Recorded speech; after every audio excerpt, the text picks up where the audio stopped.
మీ ప్రభుత్వానికి ఈ ప్రభుత్వానికి మీరు ఏం గమనించారు? ఎందుకంటే మీరు కూడా 10 ఏళ్ళు అందులో ఉన్నారు.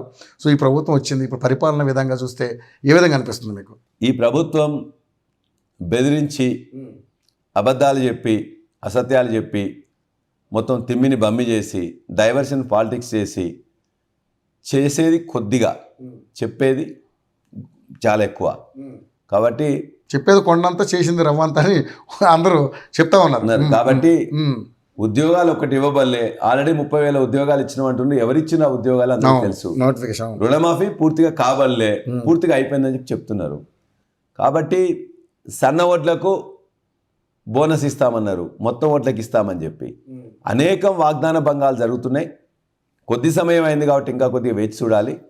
ఖచ్చితంగా వాళ్ళు చెప్పినవన్నీ కూడా వాళ్ళు చేసేదాకా ఖచ్చితంగా ప్రతిపక్షంలో ప్రజల పక్షంలో నిలబడి కొట్లాడతాం, పోరాడతాం, అవన్నీ సాధించేదాకా వారితో పాటు ఉంటాం. ఫైనల్ ఒకటి sir, last Janwada farm house విషయంలో పెద్ద రచ్చ నడుస్తుంది.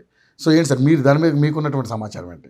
ఎందుకంటే దొంగ ఎవరంటే ఆయన కేటీఆర్ గారు ముందే భుజాలు తడుకున్నట్టుగా నాకు సంబంధించింది కాదు, నా ఫ్రెండ్కి సంబంధించింది, అది నేను లీజ్ తీసుకున్నాను చెప్పి ముందుకు వచ్చారు.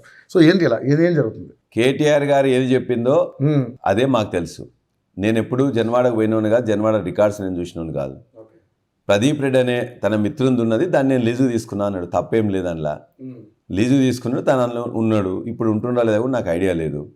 ఒకవేళ అది కూడా చట్ట వ్యతిరేకంగా చట్టబద్ధంగా లేకపోయినట్లయితే చర్య తీసుకోండి, నాకు కూడా చెప్తే మా ఫ్రెండ్ది చెప్పేసి కూలగొట్టిస్తా అని చెప్పిండు. అందులో ఆయనదా ఇంకోదా ఉన్న డాక్యుమెంట్ ప్రదీప్ రెడ్డి అనే పేరు మీద ఉన్నది. నేను లీజు తీసుకున్నా అని చెప్పిండు. ఇవాళే కాదు, ఉన్నాం, లీజు తీసుకొని ఉండొచ్చు కదా. అనేక మంది ఫామ్ హౌస్లు తీసుకొస్తున్నారు, ఉంటున్నారు. అందులో తప్పే ఉన్నది. ఉన్నది ఉన్నట్టే చెప్తారు, ఉన్నది లేనట్టే లేనిది కూడా మనదే అని చెప్పేసి ఎట్లా చెప్పుకుంటాం. కాబట్టి దాని విషయాలు నాకు పూర్తిగా వివరాలు తెలీదు. కేటీఆర్ గారు ఏం చెప్పిందో వారితో నేను ఏకీభవిస్తున్నాను. ఓకే.